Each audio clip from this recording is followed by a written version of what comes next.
Hello everyone. So today we'll be learning about the important concepts about economics in a very detailed manner. Why? Because as part of your upcoming competitive exams, it is very much important and crucial that you just need to know the basics of economics at least on a regular basis. Why? Because there is a lot amount of current affairs to everything being linked again and again, which has been asked for many of the competitive exams. So keeping that in the mind, we will be preparing for today. So I hope all of you are ready and we are going to start with this great journey, and I hope by the end of today's class, you'll be having a proper understanding about the fundamentals of economics in a very well manner. Plus, along with it, what are the advanced concepts, everything in a detailed manner we'll be discussing for today.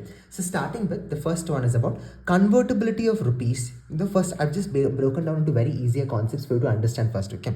Convertibility of rupees is freely converting of rupees in the market. So I'm just teaching few couple of meanings. Okay, for example, if you see in the newspaper something called as convertibility of rupees means what? Convertibility of rupees means what? Freely converting of rupees in the market. So if I want to convert a rupee in the market is called as convertibility of rupees. Just note down this particular term. It will be easy for you to understand. Okay. Now, international liquidity related to non-availability of dollars and hard currencies. Say international liquidity related to the non. So if you see somewhere in the news called as international liquidity, what is it? It is related to what? It is related to the non-availability of dollars and hard currencies. Remember that it is a non-availability of the dollars as well as the hard currencies. So these are two terms. First, I taught you about convertibility of rupees. That means what? Freely converting rupees in the market. Second one is what? International liquidity related to non-availability of dollars and hard currencies.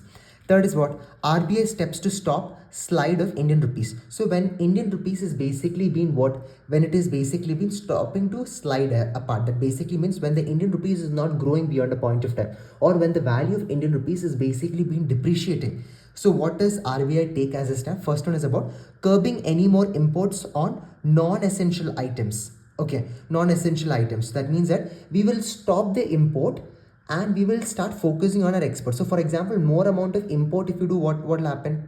What will happen? Our money is just going to the foreign market. But what happens if we have the goods and if we are being self-sufficient enough, or if we are basically being, we are exporting enough, what happens? The money comes back to the economy. That's the first thing. Second thing is about what? Masala bonds.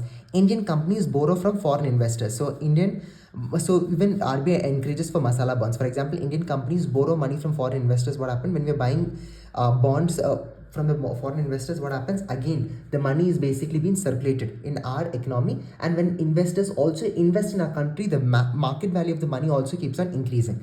The third aspect is about RBI makes easier for borrowing. So for example, easier for borrowing, it could be about, like normally if you want to borrow money from the foreign country, a particular money to anything, it becomes very tough enough. But when the Indian rupee is basically been stagnant enough, they will make the easy borrowing aspect. So when we're borrowing, what happens? The more money will be pumped back to our economy. Now, the fourth important concept which I wanted to learn is about devaluation of currency effect. So devaluation of the currency effects leads to increase in the competition of domestic exports in the foreign market. So what is the reason for devaluation of currency effect? So when a currency is basically being devalued, okay, what happens? It leads to increase of competition of domestic exports in the foreign market. Remember that this is a very important concept. When the currency is basically being devalued, what happens? The first impact is what? It leads to increase in the competition of domestic exports in the foreign market. There will be huge amount of competition among the foreign market for the same. Now, if you observe the next concept called as NEAR versus READ. Okay, very important concept in economics. Again and again, you'll be seeing it. So READ basically shows Indian goods are cheaper in the market. So READ value, whenever you see, basically means what? It shows that Indian goods are basically cheap in the market. Whereas READ means what? It is a value of rupees compared to the foreign currencies. Value of rupees compared to the foreign currency. We're comparing our rupee with the foreign values currency. It's called as NEAR. Okay. Next is what? It's called as rupee depreciating. So when our rupee is basically been depreciating, what does RBI do? RBI sells dollars in the market. When our rupee is depreciating, remember RBI basically sells dollars in the market. Okay. So the money circulation happens in a very effective manner so that economy can be reinstated back. Now, seventh concept is interest rate in USA and European Union. When it is increased, what happened? RBI is likely to buy dollars. Remember that when the interest rates, I'll tell you one thing, okay, when inflation basically increases, what happens? So for example, inflation is very high. That means when people have a lot of money in their hand, now people will be constantly spending. But what if the RBI wants to control inflation, what will they do? They will increase the interest rate. When the interest rate is increased, what will happen? The people will be very hesitant to sell it. Okay, people will be very hesitant to buy anything. Why? Because they cannot go take loan from the market. They cannot take loan from the bank. So that will be a very important aspect which you need to Understand? Okay, for controlling inflation, interest plays a very important role. So similar way, when interest rate is high in USA and UK, in EU, RBI is likely to buy dollars. Okay, RBI is buy dollars. Why it is, I'll be explaining it in the lateral point, but remember that is one of the very important concepts, you should be knowing it. Now, eighth is about foreign exchange reserve. The assets held by RBI in the foreign currency, including even SDR. So assets held by RBI in the foreign currency, assets held by RBI in the foreign currency includes even SDR. So whenever you see in the news something called as foreign exchange reserve, understand that it is basically assets held by RBI in the foreign currency. So these are the assets, who's holding it? The RBI has basically been holding it. Now, what do you mean by forex reserve? Forex reserve means the total amount of foreign currency that a country's central bank hold as a reserve. Forex reserve means what?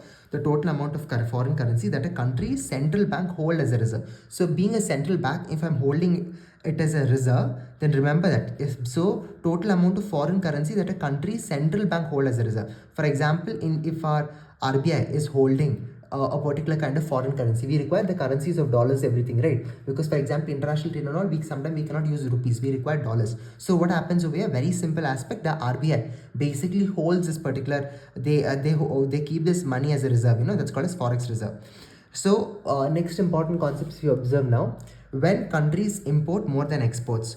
When country import more than export. So for example, I'm importing rather than I'm selling more. Import means what? I'm buying from another country more rather than me selling many products from my country. That's called as what? So when countries import is more than exports. Tips of reducing the what happens is about makes Indian goods cheaper for foreigners, devaluing the domestic currency. Remember that. So when countries import more than export, what will happen? Make Indian goods cheaper for foreigners.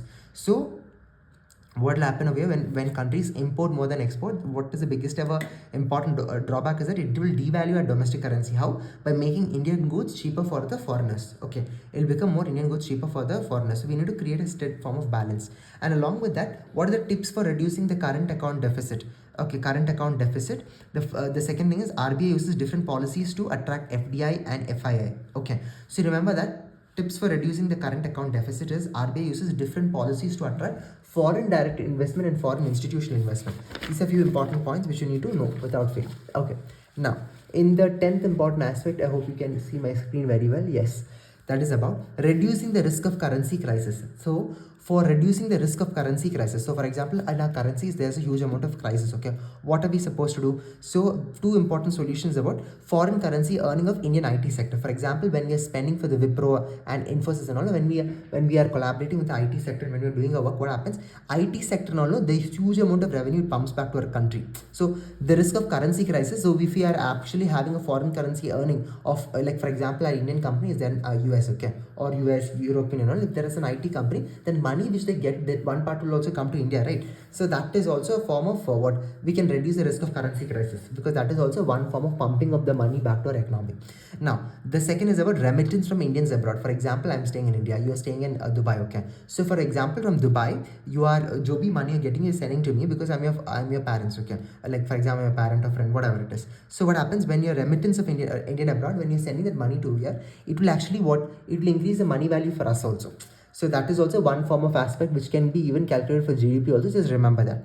Now, the 11th important concept is America's interest rate, called as the tight monetary policy. So America's interest rate is called as tight monetary policy. When it's like US Federal Reserve lead to capital fight, lead to external commercial borrowings and price increases. So for example, it basically says about when America's interest rate is basically high, what happens? We call it as tight monetary policy. I said, when interest rates, why do they increase the interest rate? To control the inflation. So when they control the inflation, even the external borrowing leads to a huge amount of challenges for external borrowing. External borrowings like price also increases. Like price control and regulation, they bring something called as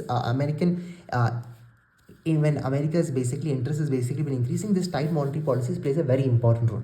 Now, the 12th important concept is during the global financial crisis, some short-term foreign borrowings becomes challenging. Remember that during the global financial crisis, some short-term foreign borrowings becomes very challenging. Don't do this because interest is very high. So during the global financial crisis, they will advise you not to take the loan. Why? Because when you're taking short-term loans, from a particular company or bank, they will ask you to pay back immediately. So the interest will also be very high. If you're taking short-term loan, remember that if I'm taking a very short-term loan, the chances that the price is going to be like double X the amount. So just need to be very careful with that. Okay. 13th question is general rise of price is caused by what? The general rise of price is basically caused by three important aspects. One is about increase in the money supply. General rise of price is caused by three important factors. Okay, one is increase in money supply. When will the price increases? When the money supply increase. When the money supply increase, obviously, yeah, the price also will be increasing. For example, if I'm getting 100 rupees, similar way, if everyone is getting 100 rupees, obviously the price of certain books also, like everything will be increasing. Why? Because there's more money in the economy. So as there's more money, even the cost of expenditure also will be increasing a lot. Now, decrease in the supply. For example, when the supply increases, for example, like I have one pen and I have one pencil. Okay, I have a pen, I have a pencil over here. Now what happens over here? Remember that now if there's a shortage of pen. Okay, what will I do? This cost of this original pen was rupees 10 rupees. Okay, now what happens if over here, now in the very simple factor that if, for example, if there is only two pen I have, if many people, 15 people are asking me about this particular pen, what will happen? I'll gradually increase the price, because why? There's less amount of goods, so my demand of selling this will also be increased in a very significant manner. Okay, printing new money in the economy, higher cost of inflation. So remember that. Okay, and one more thing I forgot to tell you is about when demand increases. When demand increases, which I gave you example of pen, that term also leads to the price increases. Printing new money in the economy. So when you print new money in the economy, what happens here? There's higher cost of when you're printing high cost of inflation. Why? Because if everyone is having money in their hand, what will happen? The inflation will be double x this one. So keep that in the mind. When everyone is basically having the money in the hand, it can lead to huge amount of inflation. Now, what do you mean by the next important concept called as demand pull inflation? The demand pull inflation. What do you mean by demand pull inflation? Demand pull inflation means what? So, for example, when the tax is basically been demand pull inflation means what? What are the factors for rising of the demand for the inflation? One is about when tax reduces, the repo rate reduces, and expansionary policy. Okay, so expansionary policy, less tax, people buy more. So this is okay. I'll just give you an example for demand pull inflation. Okay, when the tax is very less, people will buy more. When tax is very less, people will buy more, which will actually increase what? The demand. Remember that when the tax is very less, people will buy more, obviously, right? And the demand will actually be increasing. So one aspect is about expansionary policy. Same way, when tax is reduced, or repo rate, when that has been reduced, there's an expansionary policy. This is also one of the factors for demand pull inflation. Okay, for example, what is the second factor for demand pull inflation? That is about fiscal stimulus. What do you mean by fiscal stimulus? The government expenditure, when it is being increasing the double. So fiscal stimulus basically happens over there. C is about higher purchasing power. When the purchasing power has basically been increased more, right? Again, it can lead to what? The demand pull inflation. 16th point is inflation benefits the debtors and not the creditors. Remember that inflation benefits the debtors, not the creditors. For example, if Pawan is giving loan to you, that is about I'm giving you a loan for you for rupees 500. Okay, no, you are the creditor, I am the debtor. Okay, how will it be a loss for me? Why? Because when inflation happens, what happens? Sometimes the value of that 500 rupees will be increasing to 700 or 800, right? Wait a minute. When you return pay back after this 1 or 2 years, I'll be getting only as 500 rupees back. So it's a loss, right? So during inflation time, obviously, it is a benefit to the debtors, not to the creditors. Now, there's two important concepts which I want to teach you. For now, it's very important. That's about consumer price index and wholesale price index. What do you mean by consumer price index? Consumer price index means industrial workers, agricultural labor, rural workers. So all this comes under the CPI. What is it coming under it? CPI, what not comes? Consumer price index, industrial workers. So we have three important categories. One is industrial workers, agricultural laborers, rural workers. They all come under this consumer price index. Remember that RBI looks at the CPI to check the inflation. So RBI looks CPI as one of the key factors for checking at the inflation. Okay, remember that. And along with that, who is the in charge ministry for consumer price index? So all the aspects of industrial workers, agricultural labor, rural workers, what are their expenditure, consumption level to everything is basically checking CPI. So the responsible body is Ministry of Labour Bureau and Central Statistical Organization. Wholesale price index means Office of Economic Advisor. They are Office of Economic Advising, they are advisory, they are basically part of this wholesale price index. So anything of wholesale in generally all that comes under WPI. Okay, it is basically been appointed by Chanda Committee. So even Chanda Committee was one of the major contributors for WPI. Just remember the name. And Ministry of Commerce and Industry is basically responsible for wholesale price index. I hope this is very much clear for you. By this we complete the first important aspect. So now if you observe in general, what are the other aspects which you need to know in general is what we'll be discussing for now. Okay, so now if you observe now, what are the tips to control the inflation? The tips to control the inflation is one is about decrease the money circulation in the economy. So what happens? What are the tips to control the inflation? Control the inflation, decrease in the money circulation in the economy. So what happens when the first factor which you need to know without fail is about what? Tips to control the inflation. What are the factors in which you can basically control the inflation? The first one is what? Decrease the money circulation in the economy. So when you are if you want to reduce the money circulation in the economy, what I said to you, increase the interest rate. I said, the first solution is about increase the interest rate. Then is about increase the repo rate. Increase the repo rate, increase the CRR, and increase the SLR. That is a very important factor. Sell government securities. Sell even government securities. When people buy, they become like for example, I just made a joke. Okay, for example, one of the biggest ever thing what RBI will be doing is what RBI will sell government securities. When RBI sell government securities, what will happen? People will buy more. When people buy more, what will happen? When people buy this RBI government securities, they have to obviously, when the RBI sells the government securities, people will have to buy. So money people have, that will go to the government back, right? So that is also one way of controlling the inflation. That is one thing which you need to keep in the mind. The next is something called as the base effect. I hope you can see my screen. Base effect means what? The impact of price level of previous year to calculate the inflation rate. So what and all I'm just looking for in terms of, just learn this important concept that is called as base effect. Base effect means what? The impact of price level of previous year to calculate the inflation rate.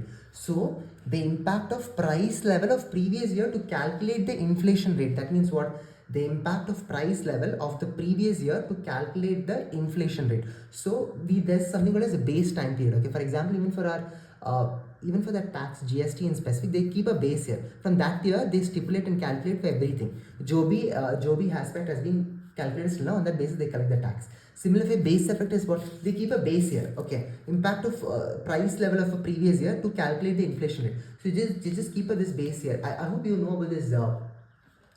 And important, this decarnation. There's one more important concept which I'll be teaching at lateral point. So demographic dividends is also okay. There's one. There are different factors they look into. They just keep a base here. From there they basically calculate it. That's coming under this base effect. Other concepts I'll be explaining to you as and when time goes. Now the next important concept is inflation index bonds. What do you mean by inflation index bonds? Inflation index bonds means they protect the investors and debtors are secured pay back on market value. You remember I said you, right? During inflation, debtors are basically in loss, not the creditors. I explained you, right? So at that situation, what do we do? There's something called as inflation index bonds. Inflation index bonds means it's like it protect the investors and debtors are basically being secured. They're completely being secured. No matter what, they're completely being protected and they're completely secured. So protect the investors and debtors are completely secured. So for example, if I'm giving you loan of rupees 500, after 1 year when you're paying back to me, it will be the money of that particular market value. For example, the 500 value is basically increased to 700. Then you're supposed to pay me back 700. Why? Because inflation index bond, they promise that they will be paying back on that particular market value. Then what are the tips to increase the money supply in the economy? Tips to increase the money supply in the economy: purchase of government securities from public. Okay, so when you're buying purchase of government securities from the public, what will happen? When you're purchasing, when I have a government security, when you're purchasing back, what happens? The money of people goes back to the government, and again government will be spending in multiple places. Borrowing from RBI, that is one of the best way of what you can increase the money supply in the economy. Okay, this is another thing. Now there's something called sovereign bonds easily convert into currency. There's something called sovereign gold bonds. So it's like, instead of buying gold, you can buy something called as gold sovereign bond. So gold sovereign bond, like for example, 1 kg's gold value is rupees 1000. Just imagine physical gold value. So similar way, when you buy the same gold in the sovereign bond, it's not like a physical gold, it'll be like a bond. So that bond will also be having equivalent value of that particular gold. So even though if you're basically selling that gold for after this bond after 5 years, you can sell according to that particular market value. Okay, then there's something called as lowering of bank interest rate. Means if interest taken lower by the banks, there is more liquidity in the market, more expenditure in the economy. Okay, remember that. When lowering of bank rate means what do you mean by lowering of bank rate? Lowering of bank rate means if interest taken lower by the bank. So if interest is taken lower by the bank, more liquidity in the market, more expenditure in the economy. So if the bank rate is very less, that means what? If the interest rate in the bank, if bank is charging very less interest, what will happen over there? Then what will happen? That means what?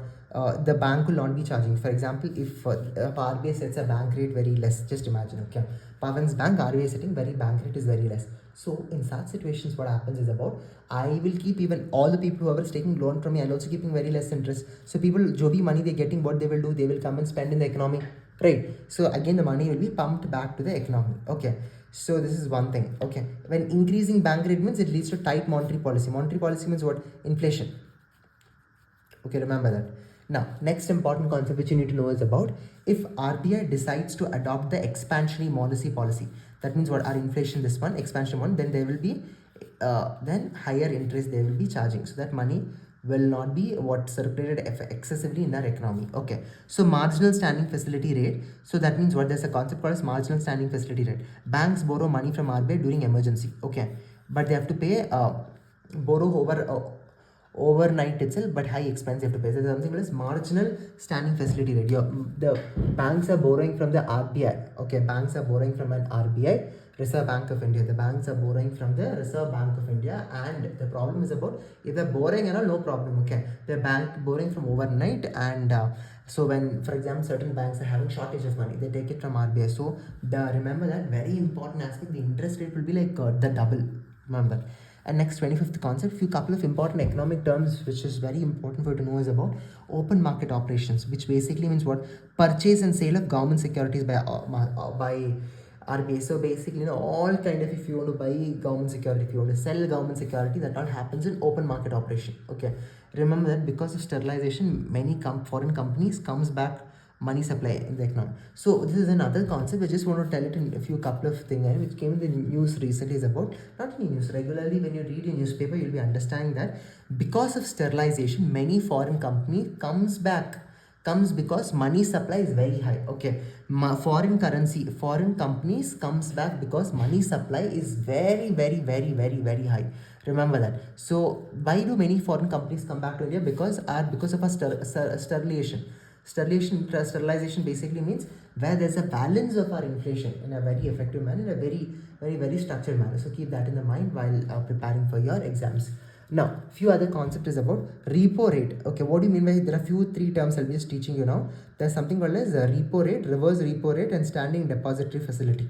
Repo rate means what, RBI lends to commercial bank. If I am RBI, if I'm lending to commercial bank, is called as repo rate. Reverse repo rate means what, think logically. Reverse repo rate means what, this commercial bank gives the money to this RBI. Like for example, RBI borrows from commercial banks. So when RBI is borrowing from commercial bank, it is called as reverse repo rate. You remember somewhere we learned about SDF and all, like in the previous page. Standing deposit facility means what, bank can park extra money with RBI without any collateral. So if I am a bank, I can park my extra credit with whom? I can park my extra credit with the extra money with whom I can park my extra money with the RBI without any form of collateral. So जो भी extra money is I put with RBI and but without any collateral. Collateral means I won't be getting, in order to keep anything for getting is the form of this money back. That's not needed. Okay. So remember that that's a very important concept. So we just discussed about few important concepts in a very depth manner, and I'll be just teaching you other important aspects which you should be knowing it in a detailed manner. Okay, so now if you observe my notes, I've just given few couple of other important terms and terminologies, which is very important, crucial for your exam point of view, plus current affairs to everything. It's basically an interlinked concept which you should be knowing it. The first one is about the fiscal policy deficit. What do you mean by fiscal policy deficit? The budget deficit means happening. What is the reason for budget deficit? Budget deficit means what? Budget deficit, for example, if more than what government earns, it's basically spending a lot. That's called as what? Under this budget deficit, you just need to know this particular concept. Okay, so what happens over here when there is a budget deficit? Reduces revenue expenditure, salary and pension, etc. Okay, so what are the solutions for budget deficit? That means what, when government is spending more than what it earns, what are the solutions? How can you control it? Reduces the revenue expenditures. जो भी revenue expenditures they have, for example, government have to pay the salary, infrastructure problems, to other kind of many regular day-to-day expenses to everything. They should try to reduce revenue expenditure. Then next is about rationalizing subsidies. That means what, giving subsidy only when needed. So simply there are many government schemes in a country, right? You keep on giving scheme, one or other schemes. Why? What is it indecent for? That's not at all needed, is what I'm just like they are highlighting over here. Okay, pump money in the economy is possible through fiscal stimulus. That basically means what, pump money in an economy is called as fiscal stimulus. Government increases expenditure and pumps money to the economy is called as fiscal stimulus. Fiscal stimulus means what, pumping money in the economy. Okay, I'm pumping money back in the economy. It's called as fiscal stimulus. Government increases expenditure and pumps money. So when government keeps on spending in roadways, railways, again for roadway and railway construction, we require more people. As we require more people, what we are hiring, we're giving a lot of employment opportunity. More money is salary is basically paid to them. So if you observe now in officials policy, what happens? The government He's basically pumping the money back to the economy. Keep that in mind. Deficit financing, reasons for economic development. Okay, deficit financing, what is it? One of the reason, it is also for economic development. Yeah? The more money government is spending, more that it earns. It also is an indication that that money is used for what purpose? It is being used for economical development purpose. Okay, remember that. That's a very important concept. You should be knowing it. Okay, next, fourth important aspect is effects during economic recession. What happens during economic recession? The export is increases, tax basically reduces. Remember that.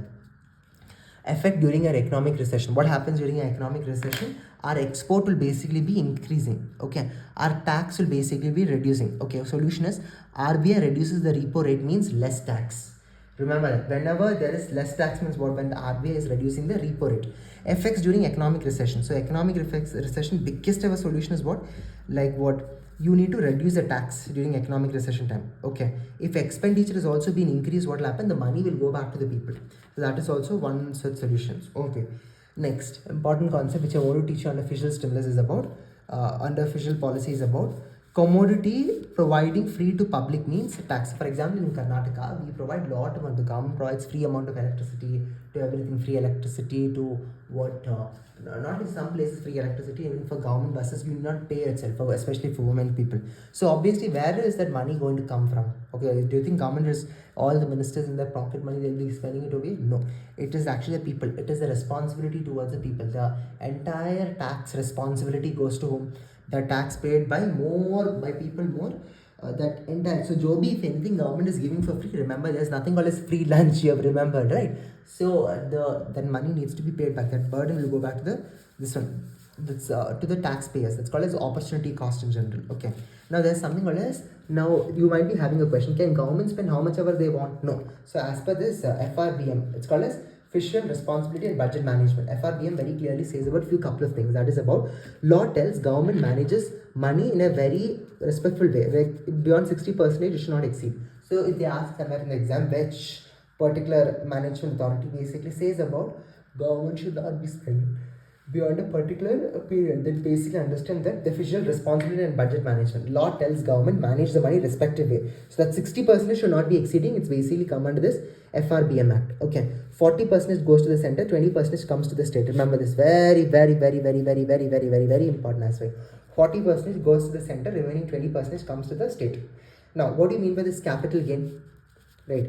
Can you see my notes? Yes. Capital gain means what? Capital gain means, remember this is 40%, the center should not be spending beyond it. 20% means state should not be spending beyond it. So that's an important concept. Next concept is about capital gain. What do you mean by capital gain? Capital gain means natural increase in the price gradually. Okay, for example, something you buy now, it will be gradually increasing the price at a later date. For example, I'm buying a gold, then stock, and I'm going to buy then what happened?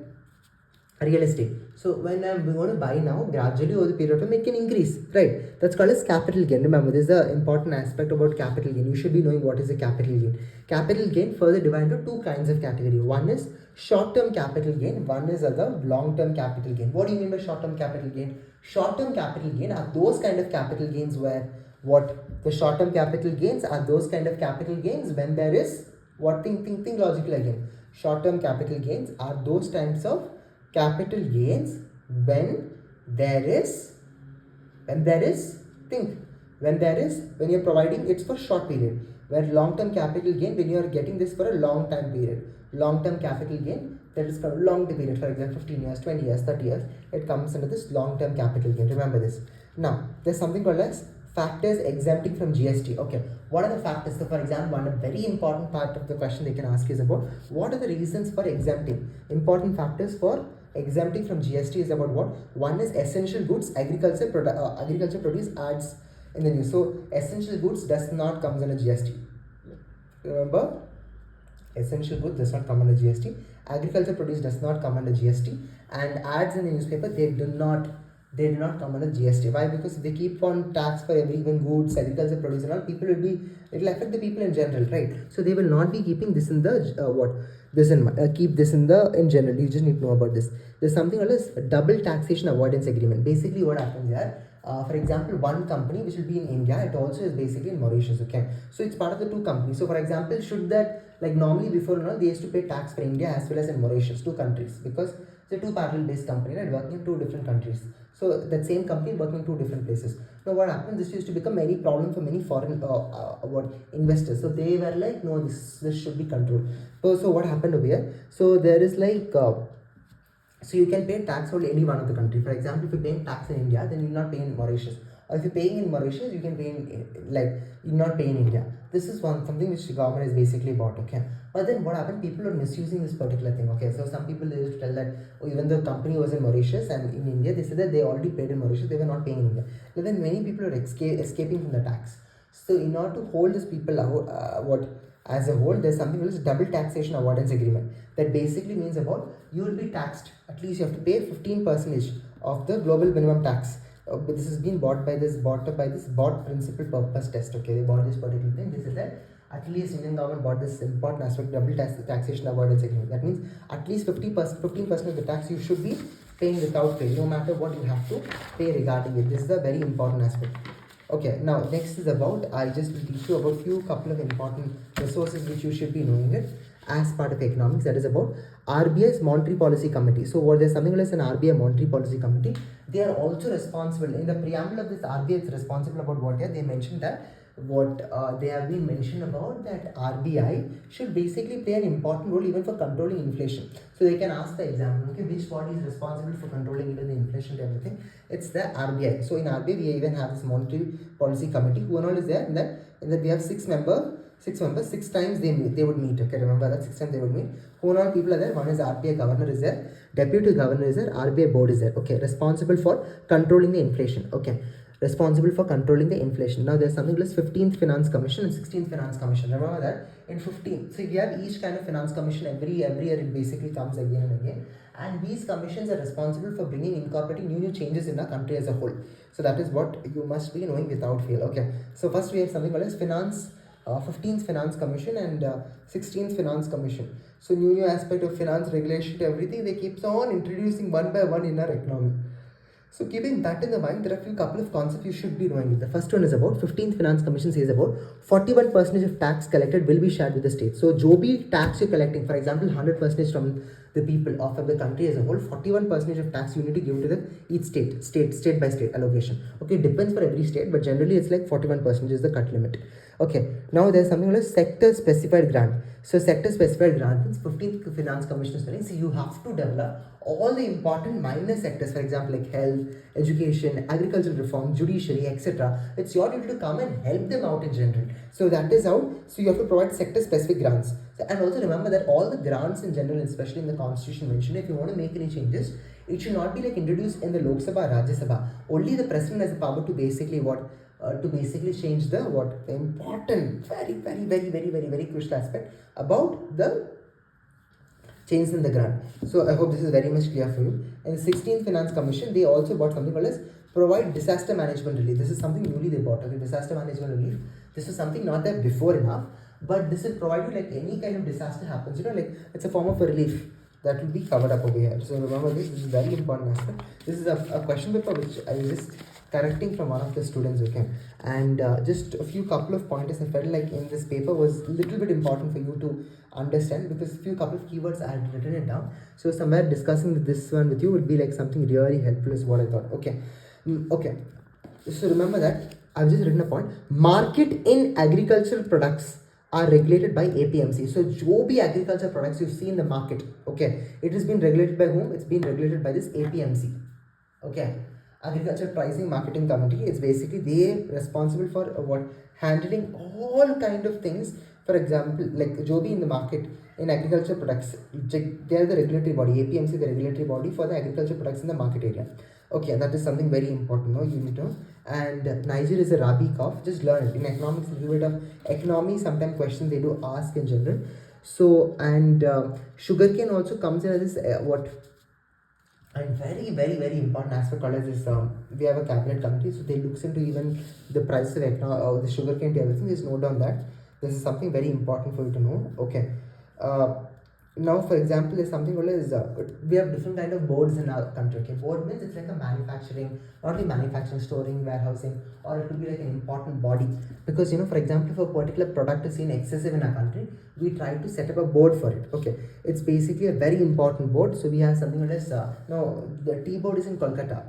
We have tea board. Karnataka we have this coffee board, and silk board is also in Karnataka. Bangalore we have this silk board, and for example this rubber coils there, no, they all comes in this Kerala. So each place there is a different kind of boards in charge for it. Just learn about that. Okay, so small farmers, large field, many farmers organize in group of agriculture produce. So I said there's something like group farming. Group farming means it's like a group of agriculture farmers are coming together, then they do this agriculture works together. That's something like group farming. Just learn about it. So remember, there are a few couple of other concepts I would like to discuss with you. That is about GDP in rupees has been increased from past few couple of decades a lot. Okay, so GDP in the rupees has basically been increased over the last few couple of time a lot. Decrease in the tax indicates low GDP rate. So decrease in the tax indicates what? A low GDP rate. When that tax is less, it basically says about what? GDP is very less. Okay, national income is equal to final value of goods and services. Okay, so when we basically say about what is national income is what? It is a final value of goods and services that is being produced. Okay, this is something very important for you to note down. GNP is the total market value of goods and services produced by the residents. Okay, so GNP means what is the total market value of goods and services produced by the residents. So very important concept. GNIP means what? The total value of goods and services produced by the resident. That's called as this one. And there's something called as the human capital and social capital. Remember that. So human capital, it's like all the humans we are there now, and it is basically what plays a very important role in terms of knowledge, skill, intangible wealth to everything. What do you mean by social? Social capital. Social capital means, for example, with the power of my networking, I'm giving a job. I know HOD of a particular place or something like that. I'm giving a job. That comes in a what? It comes in a very important aspect called social capital. This is something very important. You just need to know. And so this is the important concepts which you should be like brushing across. And this will be providing a good amount of knowledge to everything in a detailed manner. Okay, now if you observe, there are a few couple of other concepts I would like to show you and I would like to discuss with you is about industry. Okay, industry in economics is something very crucial area where generally questions have been asked, which are the 8 core industrial area in our economy in India as a whole. If they generally ask, you should be able to answer. The 8 core industry starts from coal, cement, fertilizer, natural gas, refinery, crude oil, steel, electricity. Electricity is the highest producer. Okay, we are depending excessively on electricity. This is a major leading force. But apart of the basically 8 important core industries. One is coal, cement, fertilizer, natural gas, refinery, crude oil, steel, and electricity.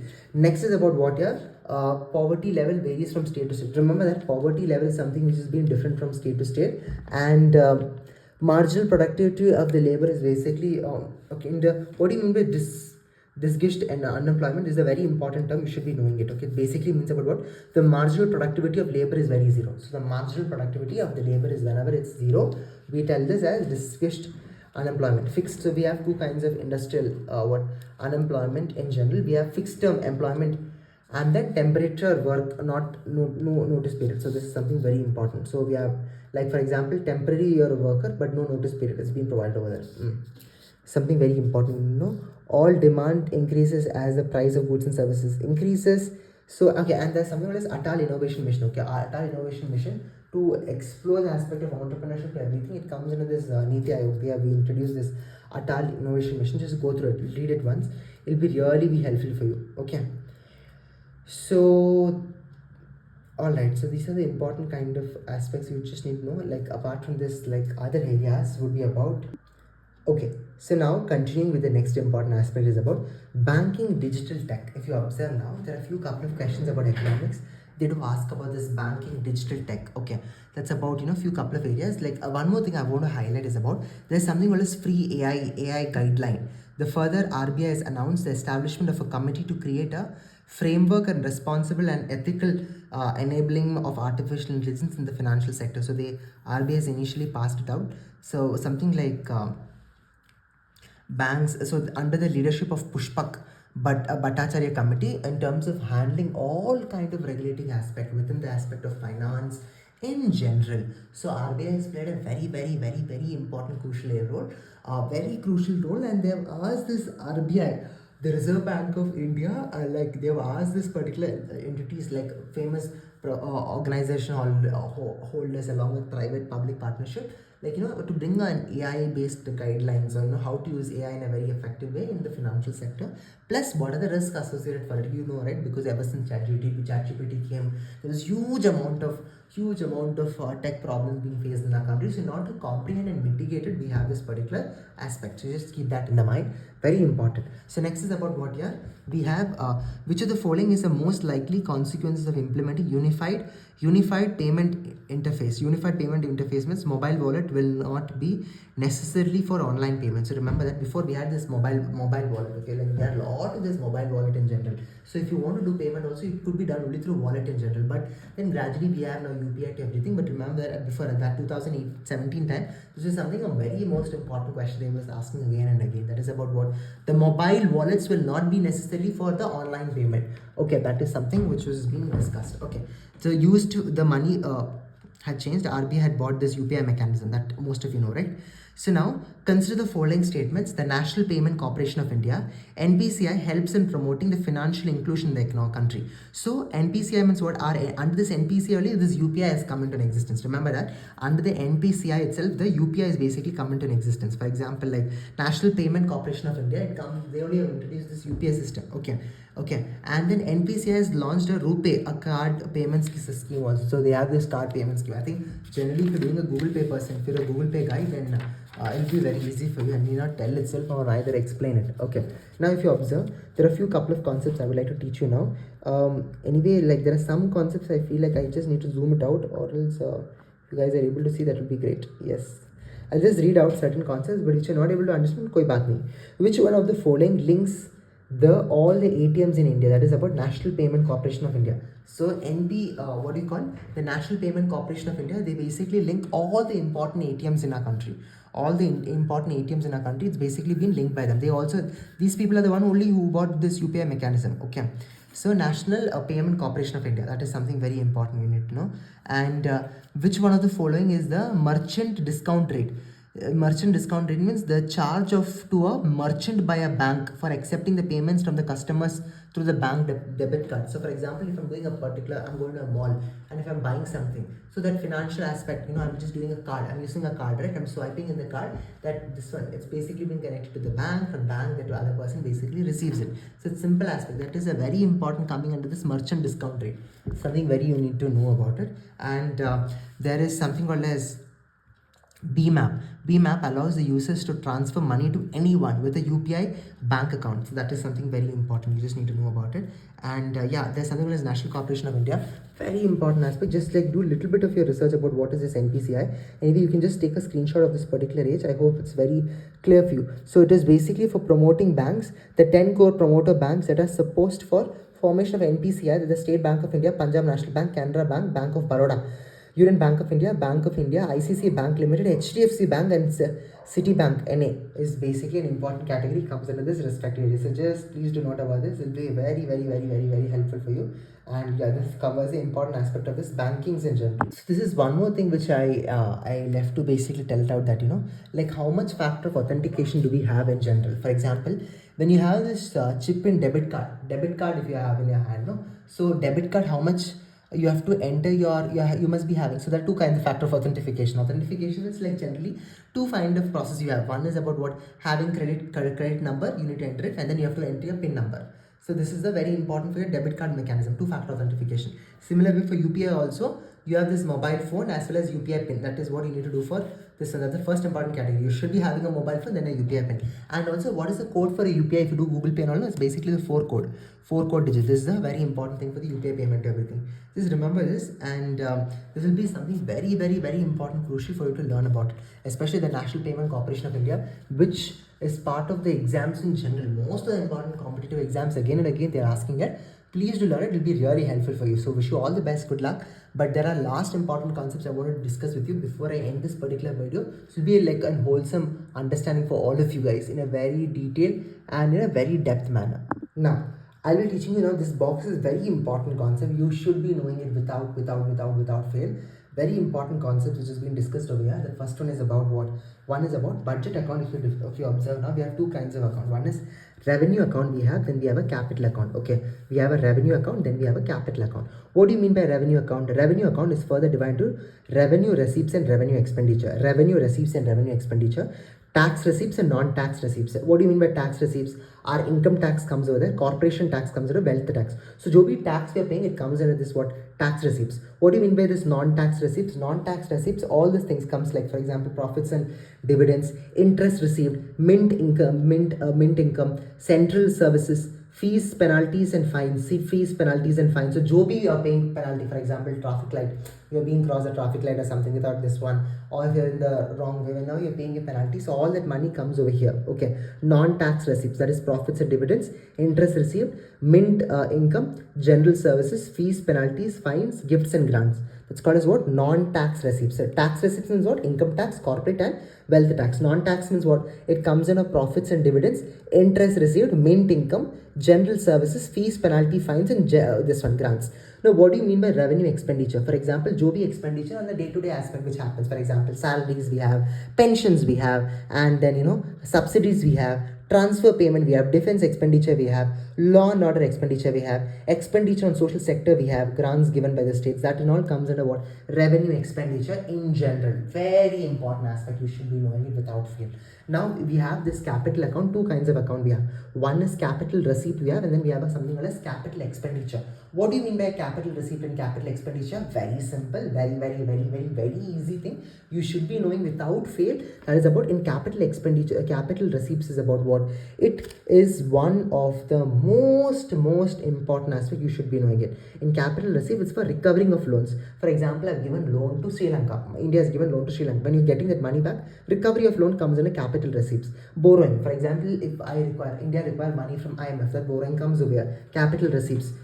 Disinvestments in PSU, sale of assets, all this comes under this capital account. In capital expenditure, what happens? We have our loan disposal, loan payment, assets creating expenditure, general government services. So all kind of loans, for example, if I'm doing a loan payment, I'm just jo bhi loan I've taken, India has taken loan from some country, okay? Now they're repaying back, that comes under loan payment. Loan dispersal, loan we are basically dispersing it. Assets creating expenditure, as well as general government services. General government services, jo bhi government services general comes, that comes under what?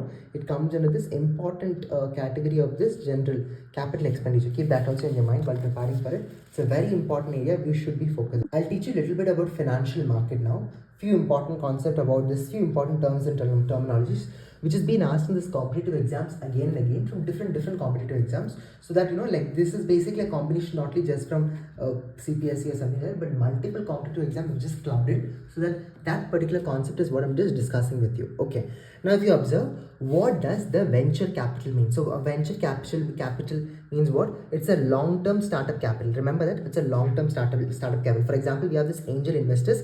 They invest in your idea and don't interfere in the day-to-day business activity. That's called as what? Angel investors. So they can ask you a question.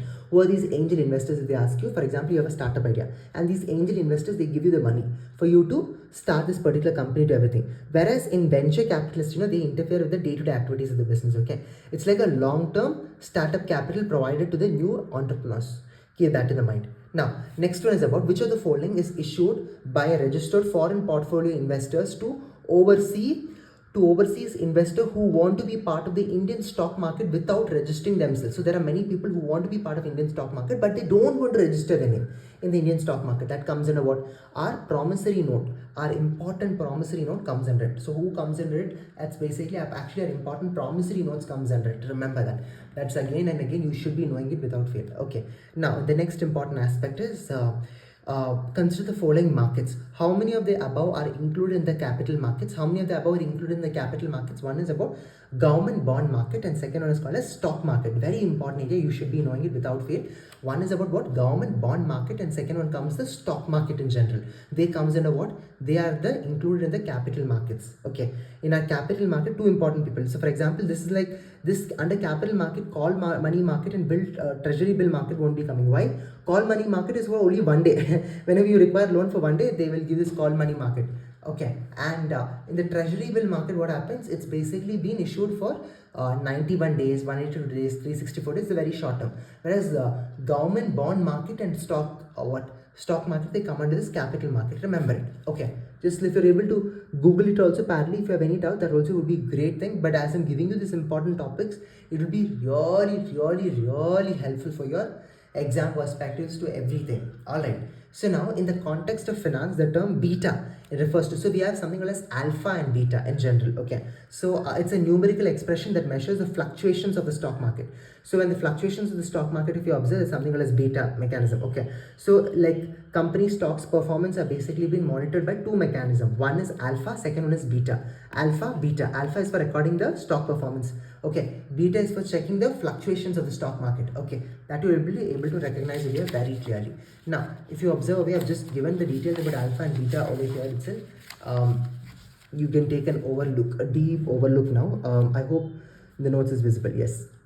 So alpha means what? It measures the of an investment performance, indicating how much it outperforms of the underperformance benchmark index. Okay, like for example, like there's something called as positive alpha, which means the investment has generated returns that would be expected because of its risk level, while a negative alpha indicates the underperformance. Okay, remember that. Okay, beta means what? A beta means it qualifies the volatility of the systematic risk of investment compared to the overall market. Okay, beta of 1 means investment of the price trends to be more in the market. So beta means, I said, no, the volatility of the stock market will be understanding through the beta mechanism. Very important area, you should be knowing it. Okay, now there are other couple of important areas you should be learning is about. One is about, in the context of Indian economy, the non-financial debt. So we includes which not. So non-financial debt means what? It comes under the category of this housing loans, treasury bills, credit cards. So they all are part of what? Non-financial debt. Non-financial debt. Remember these three are part of the non-financial debt. Okay, which is not part of the normal kind of financial debt, but they are considered to be non-financial debt. Okay, which has been recurring. Okay, very important aspect. You should be knowing it. Okay, now if you observe now, the invites are recognized as borrowers under the secularization and reconstruction. Okay, reconstruction of the finance assets and enforcement of security interest act.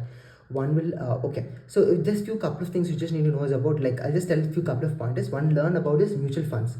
So make large capital, invest in, so there is something called as mutual funds. There's some concept you just need to learn about mutual funds. What is mutual funds in general? If you're able to go through, it will be very good enough. And there is something called as infrastructure investment trust. Okay, for example, Joby, like it's like they are like mutual funds, and they make large amount of capital and invest in infrastructure projects. So this particular infrastructure project, like all kind of stocks to everything, is basically linked to infrastructure of the projects. So as how I taught you about different kind of markets in general, this is one form of market which you should be knowing it. Okay, now there are other parallel points which I mentioned in the note that also you can parallelly see. Okay, now there is something called as NBFCs. NBFCs are not eligible for depository insurance and liquidity adjustment facility. What do you mean by NBFC are? Non-banking financial companies. Non-banking financial companies, they're not banks in general. Remember that. They're not banks in general. They provide what? They provide banking-like services, but they're not banks. So they do not have this insurance facility to everything. So for example, if even for NBFCs, if you're providing this insurance facility to everything, then again, it can be huge amount of risk and problems again and again. Okay.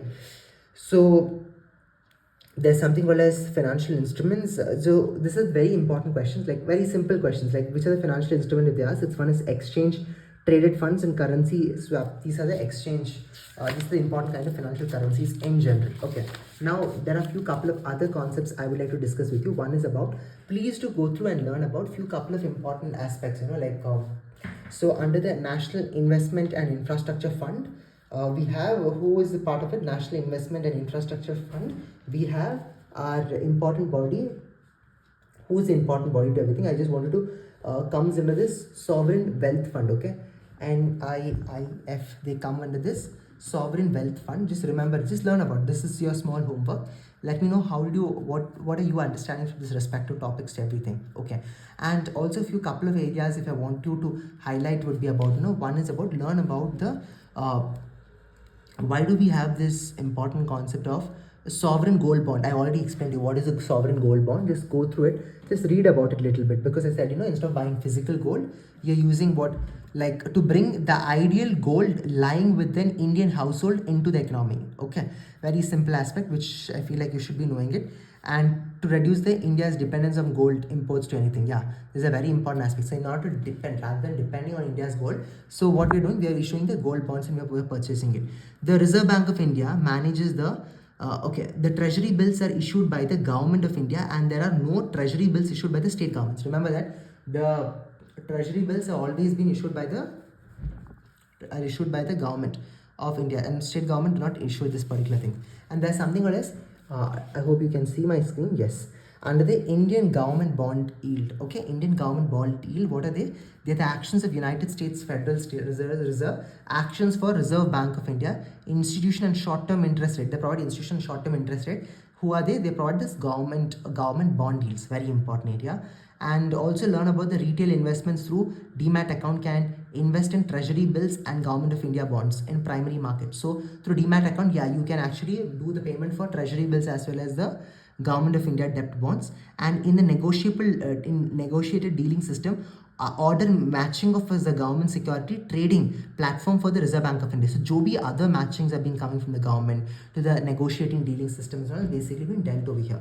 Just go through it, few couple of important concepts, and then also learn about in which of the following can trade in the corporate bonds and government security comes under, and it comes under this all three. Okay, insurance companies, pension funds, and retail investments, all this comes under this important aspect. So I think this also, just remember about one more concept I would like to teach you for today. That is about, there's something called as a collateralized borrowings and lending. A collateralized borrowing and lending obligation is a short-term financial instrument that allows banks and lenders to exchange money. So which are the instrument that helps bank and what bank, as well as a short-term financial instrument that allows borrowers and lenders to exchange money. So over here, both borrower and lender can basically exchange money. Like how does the CBLO work? CBLO works, the CBLO, they borrow, provides a collateral to the lender such as securities or cash. Okay, the lender holds a collateral in a designated account with a clearing corporation. The borrower agrees to return the borrowing money at a specified future date. So they will promise that they will, for example, they're taking money from the lender, they will promise that they will be returning back on a specified future date. The lender is secured by collateral in case of borrowing default. So it's like a normal process, like lender is giving and you're keeping something in the collateral, and they're telling that, okay, I'll be paying you back in this respective date. This is something very important you just need to know. And collateral, borrowing and lending, these all comes under this money market. So if you're able to go through it again and again, it'll be really helpful for you. So something which you just need to constantly revise, okay, again and again. And there are a few couple of things. So for example, there are a few terms I want to teach you, that there's something called as we have this commercial papers. Commercial papers are, remember, they are the short-term unsecured promissory note. Commercial papers, these are like, they are very short-term notice, okay. And similar way, call money is also like a short-term, like a money instrument raised. Okay, money instrument raised by the bank. So one is call money, then is commercial paper. Remember about it. Then there is certificate of deposit. Certificate of deposit is being issued by whom? For raising the money is being issued by the bank for raising the money. That is something very important. Zero coupon bonds. Okay, zero coupon bonds, they're also for what? Zero coupon bonds. Zero coupon bonds are for long-term period. Okay, zero coupon bonds, they are for the long-term time period, the money instrument which is being raised. Now, there are a few couple of international organizations which you should be knowing without fail. One is about IMF. Please do learn about IMF and its functioning in general, okay? So there is one question which has been asked before for one of the competitive exams. It's like, regarding the International Monetary Fund, which one of the following statement is correct? It grants loans to only member countries? So yeah, it grants only loans to the member countries. Remember that, okay? Recently, which one of the following currencies has been proposed to be added in the basket of IMF's SDR, okay, special drawing rights, is the renminbi. It was in 2016 they asked this question. So remember this particular thing. So even this IMF, they introduced this renminbi also as part of it. Now, what do you mean by this SDR? SDR is nothing but, I hope you can see this box. The SDR, I'll just read it out for you. The special drawing rights are international reserve assets created by IMF to supplement the official reserves of member countries. So remember that. So special drawing rights are what? They are the international reserve assets created by the IMF to supplement the official reserves of member countries. The value of SDR is based on a basket of 5 currencies. So SDR is basically having how many currencies? They have a basket of 5 currencies. Okay, so it is like it is basically an international reserve assets created by IMF to supplement the official reserves of member countries. And remember that it's like a reserve can be freely used for exchanging of the currencies to anything. Okay, SDR is basically like used for exchanging of currencies to everything in general. Now keep that in the mind. Also, by learning just few couple of things, the World Bank participate as an observer for IMFC's meetings. Remember that who would participates as an observer for IMFC meeting if they ask, it's like the World Bank. Remember about it. Also learn about what is a gold trench. A gold trench is basically a credit system granted by IMF to its members. So a credit system granted by IMF to its members is called as what? The gold trench. Very important. Please to learn about it. Every country needs forex reserve. Foreign currency assets like gold, SDR, revenue, reverse, transi proportional. Just like learn about it. Just like about forex reserve, I've already explained to you. Just revise it once again in the previous notes, which now I have explained to you again and again. Okay, 75% of the foreign currencies, 15% of local currencies. Yeah, this is something. Gold trench is like we have 75% of gold foreign currencies and 15% of local currencies. Okay, remember that it's like a credit system granted by IMF to the members. This gold trench. I hope that is very much clear for you. I hope all of you will be revising this again and again. And there are a few couple of other concepts. Please do learn about rapid financial statement. It is basically coming under this what it is countries borrow money from the rapid financial instruments. Okay, they borrow the money from rapid financial instruments, and International Monetary Fund comes under this rapid financial instrument. Okay, please to learn about it. It's like an application for all countries, and they provide for rapid low coordinational effects, for example, like financial assistance to an IMF member countries and urgent balance of payment needed. That all they provide over here. And in WTO, what happens? The World Trade Organization. Just quickly learn about it. Be like a very good thing. Okay, and be like even in terms of there's something called as amber box, blue box, and green box. So which of the following do you sometimes find the terms amber, blue box, and green box? It's like a WTO affairs. Sometimes they'll tell that you must like in this box itself. And just quickly a quick note, sometimes they highlight about providing about in amber box you should be highlighting specifically about they like amber or blue box and green box. I'll just tell you that they provide some box, they just in one of these boxes they tell about subsidy providing, and second box they tell that you cannot produce more of these products in a respective country to everything, so that it cannot be affecting the trade in general. So that is something you just need to keep in the mind and learn while remembering it. And there's something called as Jawaharlal Nehru National Solar Mission, referred to 100 gigawatt solar to be introduced in India. So about government schemes, if they ask for the exam, just read about it. Jawaharlal Nehru National Solar Mission, referred to 100 gigawatt solar to be introduced in India. So bought under the National Action Plan for Climate Change. Okay, it's a multi-party interim appellate organization for setting up this one. So now there's something called as multi-party interim appellate organization. So now they're going to set up judges over here. Out of many years, there were no judges because US Donald Trump was playing, like US country in general, they were playing many important stands away. That's the reason we didn't have judges. But now we will be having very soon the judges to everything.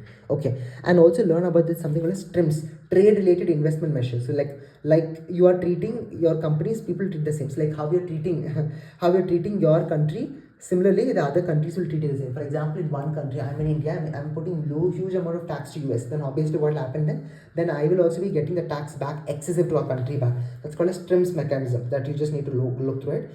And there's something called as domestic content requirement. It comes under this developing solar power production in our country. Just look through it, this few couple of aspects, and also learn about what is this trade facilitation agreement. Little bit of research into it, okay? Because like it will be really helpful for you. And also learn about little bit of TRIPS agreement, GATS agreement, General Agreement on Trade and Services. What is it in general? Like they apply, like what is the functioning of GATS? General Agreement on Trade and Services, like how do they play a very important role in the international market and everything. Just go through it. Like for example, they how is it related to the trade aspect? How do you think GATS can basically play an important role in the financial market and everything? Please do read about it so you get a lot of clarity. Now a little bit about banking, I'll be just teaching you quickly, okay? So banking, few couple of terms I'll be just explaining to you again and again. We just come to the exams again and again.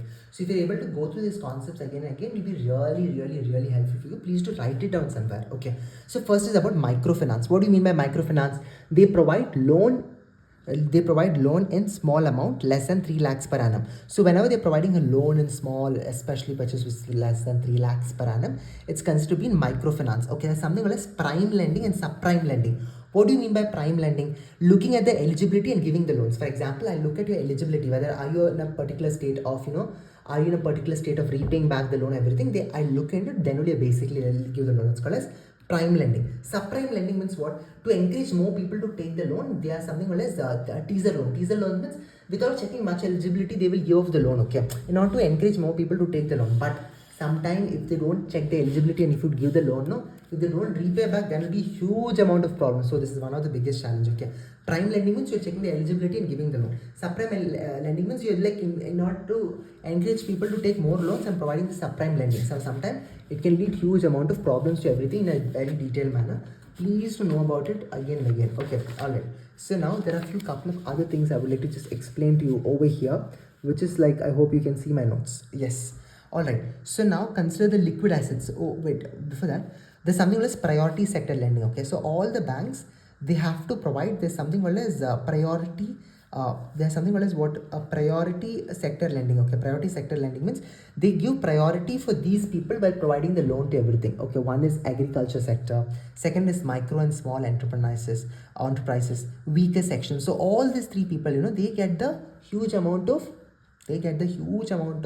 loans in general as a first priority. Why? Because they are considered to be what? They are considered the priority sector lending. You are giving priority to them by providing the lending of anything, lending in general to everything aspect, loans to everything. All banks need to give it first to them. Okay, small finance. If you give more money, there's something called as lesser bank denser program. Okay, that's something called as what? Lesser bank denser program. I've just written it down. If you give more loan to these areas which is not being given by other banks, your overall will be 125 credit, and give denser area, then it will be a 90%. So for example, there are many areas, like many banks does not provide loan to a specific kind of category, but if you are providing category for those respective banks in an excessive kind of loan, then it comes under this what? Lesser bank denser ratio. Your credit ratio will be like 125%, which is more than what the normal ratio. This is something called as lesser bank denser region. Remember that. Okay, now there is something called as land development bank. Okay, we have this which are the grants direct assistance on rural households. So regional rural banks, land development banks, they play a very important role for what? For rural households. Okay, there's something called as NABARD system is what? Give loans to those banks who provides loans. So for example, I'm giving loan to those banks who are providing me the loans. That's called as NABARD system. Just learn about it a little bit. And Basel 3 Accord. What do you mean by Basel 3 Accord? After 2008, no more crisis should be happening in the banking sector. So they bought this something called as Basel Endgame. Basel Endgame means how much money a bank should be holding, how much they should be spending, how much they should be keeping in a reserve. Everything the Basel operation they were discussing in a very detailed manner. Okay, and also learn about this core banking solutions. What are the core banking solutions? Like it is a networking of a banker's branch which enable customers to operate their account from any branch of the bank of the network, regardless of where they are often account to. So the RBI intelligence. So there's something called as Economy-based system, connecting all banks to one common network. Okay, Economy-based system is connecting all banks to one common network called as Economy-based system. Just learn about that. It'll be really helpful for you. And we have something called as, in general, marginal cost of funds based lending, MCLR. MCLR means what? Minimal rate in which bank can provide lending.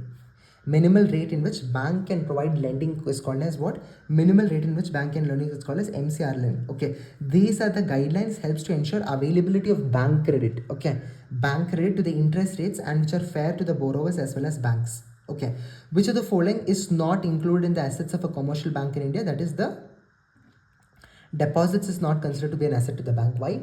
When you're investing your money to the bank have to return it back to you. It's called as deposit. So it's always a liability to them. Whereas advances, investment, money at call, a short call notice or not, it's actually a gain for the bank. Remember that. Okay. And also learn about this CAR, capital adequacy ratio. It is the amount that banks have to maintain in the form of own funds to offset any loss that banks incur if the account holder fail to repay back. So this is something very important. Please do go through it. And there's something called as to put public sector banks in order, the merger of association banks with the parent state bank of India, RBI. So there's something called as nationalization of the banks. Just refer to that once. If you're able to just learn these concepts, जो भी I've given to you now, and if you're able to do your own homework and come back, it'll be really appreciated. Okay, all right. The aim, okay, there's something called as intercreditor agreement. What do you mean by intercreditor agreement? Intercreditor agreement means to aim at faster resolution of stressed assets of 50 crore of more than which are unconsortium lending, all banks coming together and providing lending. So it's like, one person is coming, they're asking for loan, instead of one bank giving, in case if he's not able to pay back, it'll be a loss for the bank also, right? So in order to avoid that risk, we have something called as subprime lending. Okay, syndicate lending is what multiple people are going to come, multiple banks are going to come together and then they are going to give the loans. Just learn about it. There's something very important, it'll be really helpful for you. Okay, and even the credit facilities, everything they will be providing in general. Okay, and which of the following is one of the terms for interest coverage ratio? Interest coverage ratio means what? It helps in understanding the present risk of the firm that a bank is going to give loans to. So interest coverage ratio means, like, if I'm giving loan to you, your risk analysis to everything is taken into consideration over here. Okay, so that is something very important for you to note down. Okay, now this is a very important concept that's called as the chairman of public sector banks is by Banks Board Bureau. Remember that it's Bank Board Bureau, and the Bank Board Bureau of India appoints chairman, as well as they even appoints it's basically been headed by an independent person, but shared notly by a government servant. So here we have, like, co-president, CEO, implements everything. So all kind of aspect related to public sector banks in general is basically been taken care, okay, in a very excessive manner. So this is something which you need to go through it again and again, will be really helpful for you while learning about the concepts about economics in bank in general. Okay, economics and in bank in general. So this is something, please do learn about these concepts. RBI ask one specific bank to take the respective banks, okay, in a district. So for example, RBI will ask a bank to take up the lead and take care of all other banks, or generally, like, take a bank and handle all the problems of the respective district in general, or a particular village in general. That is called what? Lead bank scheme. Lead bank scheme. Individual banks should adopt a particular district or inactive development. So that is called as lead bank scheme. Learn about it. Okay, the service area approach was implemented under the purview of lead bank scheme. The service area approach, that's called as lead bank scheme. Okay, now there is something called as the Pradhan Mantri Mudra Yojana. It provides this entrepreneurship benefit to everything, to the financial institutions of the banks, to everything like that. Okay, learn about it. Entrepreneurship aspect, everything has been provided in the Mudra Yojana. Okay, there's something other as bring bank facilities to the rural area houses are basically what? That's the reason they bought this Bank Sati. Bank Swati, they're to enable beneficiaries of the rural area to make deposits and withdrawals. So to make sure that the rural area people are also getting benefited out of it, we have this something called as what? An important aspect of Bank Sati as an important program under the government of India. Okay, so self-help groups are one of the bodies which is being set up in every kind of villages in general, where self-help group, the bank also provide them loan. This Kudumbasri, like, it's a group of village women also, they come together, they manufacture different kind of products to everything, and they sell in the market too. So it's also like government also provides them as a priority sector loan to everything. Just if you're able to go through, it'll be really good. And there's something called as Nachiket More Committee. There's something called as niche banks, started for a specific purpose, for a specific group of people. So niche bank is only paid only for a specific group and a specific cost. That's it. All right, learn about it. Okay, and there's something called as payment banks cannot undertake the lending activities. This is something very crucial. Mobile telephone companies and supermarket chances that are owned and controlled by the markets are eligible. Okay, and these are very important aspects. And there's something other important crucial element which you should be knowing is about short-term credit delivery in an agriculture sector. District central cooperative central banks deliver more credit compliance with the contingent banks. That means like state corporation, district central cooperatives, primary credit agriculture sector. So all these three are basically being merged and being provided best facilities over here. I'm giving the keywords. This is for you to do an homework over here, this respective areas. What is state cooperative? What do you mean by district central cooperative? Just read about it. Okay, undertaking banking areas to reach banks, to make bank 25% banks. So there's something called SLR, CRR. Just learn to it. Also learn about regional rural banks. What do you mean by regional rural banks? What is the purpose of regional rural banks? Supporting the banks in general, especially in terms of providing an inclusive support within the rural areas. We have regional rural banks, and there's something as cooperative banks. All districts will come under this cooperative banks, and they register as a cooperative banks in general. They play a very important role under this Cooperative Society Acts to everything. I'm just showing you this particular slide. You take a screenshot if possible and make sure that you're learning this particular category in a detailed manner. Okay, learn in a very detailed manner. This is the entire functioning system. This is also something very crucial. Please do take a screenshot about it.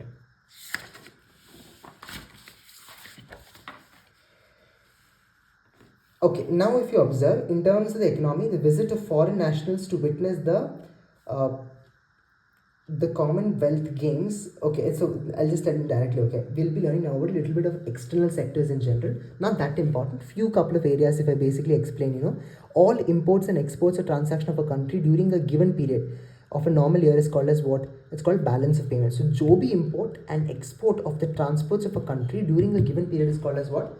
Balance of payment. Please to learn about it. It will be really helpful for you. These are the key topics and terms. Okay.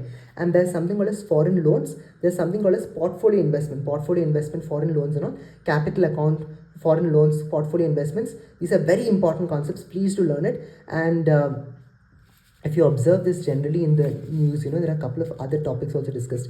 It is the number of months of imports that could be paid for a country's international reserve. So what do you mean by import cover? It is a number of months import that could be paid to the country's international reserve. All right, India's import of iron and steel has basically been increased. So what are the major kind of impacts, awards to everything? Just go through it once. Okay. And also the India's production linked incentive scheme. It is for rewarding plan by Indian government to give more incentives to the manufacturing more in India. So in order to support more manufacturing sector in our country, we have this something called as India's production linked scheme. Just you go through it once. I think that can really help you out. But apart from that, this is balance of payment. That is about further subdivided into current account, capital account, trade account, invisible, net exports, net services, net factor income, net transfers, net borrowings, external borrowings, and foreign investments. This ratio, if you're able to remember, then everything will be like really easy for you in terms of understanding concepts to everything in a simplified way. You will be getting complete knowledge. And there is something called as foreign direct investment. So when the investment is being done by foreign institutions to our country, remember that there is huge amount of profits and gain for our country. So that is something very crucial. You just need to know about it. Okay. All right. There are also other couple of concepts which you can consider it. Okay. It's like a few couple of areas. One is about the last few couple of areas. If I basically say about, learn about this IFC masala bonds. What do you mean by masala bonds? Bonds are issued outside India, issued in Indian rupees, but like for example, you try to get an investment from the foreign companies in general, and those bonds are used in terms of convertibility to rupees in our country. Right. So just learn about it. So IFC Masala bonds, the International Finance Corporation of India, which offers these bonds, are an aim for World Bank. They are the rupee denominated bonds and are a source of debt financing for public and private sector. Okay, for there are debt service for both public and private sector. Just go through it. This is something very important for you to note down. I think by this we complete the entire economics in a detail plus banking to everything we have covered up. Make sure that you're practicing. जो भी key terms and concepts are given, it's your duty to do your homework and learn it. But all kind of competitive exams until now they have asked, or generally everything your basics to recent current affairs, I've linked and I've just taught you certain kind of questions. Some concepts are given in the paper. It's just for you to understand and link the concepts and learn. That's why I've given to it. So please do learn. Wish you all the best. Good luck. Do very well. Thank you.